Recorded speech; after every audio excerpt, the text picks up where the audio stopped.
Hello everybody, my name's Paul Tace. In this video we're going to be looking at the Mavic Air 2 and the Mini 2, but more importantly, something I didn't know about their controller. Let's get started.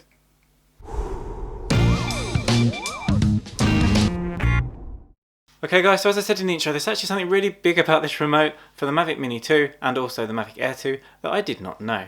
And that is that you can charge your mobile phone with it whilst flying your drone. Now at first this might not seem like a big deal, but if like me your phone's 500 years old and the battery runs out really quickly, this is really huge because usually I can only get about 2 flights with my drone before my phone battery dies and I can no longer fly anymore. There's also that time when you plug your phone into charge, you come back 3 hours later just before you're about to go out to fly and you realise it's not charged, and then you notice that yeah, you forgot to turn the switch on. You don't do that? No, it's just me. Okay. I bet Bob from the CIA does it. That's why he never gets any work done. Bob, do something!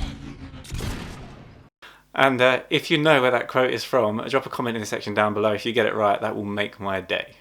Okay guys, so as I was saying, there's going to be quite a few times where you're going to want to charge your phone whilst flying your drone, and with the Mavic Air 2 and the Mini 2 you can do this using the remote whilst flying. So I'll just go over it really quickly. All you need to do is go into the settings, go into the control part, and then scroll down and you'll see where it says phone charging, and if you switch that on, as you can see, my phone is now charging. Okay guys, now this is particularly big for me because at the beginning of the new year I want to be going to London and seeing if I can legally fly my Mini 2 there, and if so, what kind of footage I can get. If that interests you, hit that subscribe button, that bell icon, and you'll know exactly how that goes.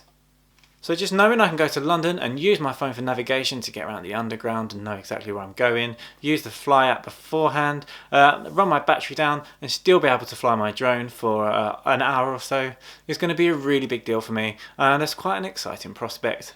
Okay guys, so that's it for this video. I hope you've actually found it useful and this is not something that everybody already knows and I'm the last person to find this out.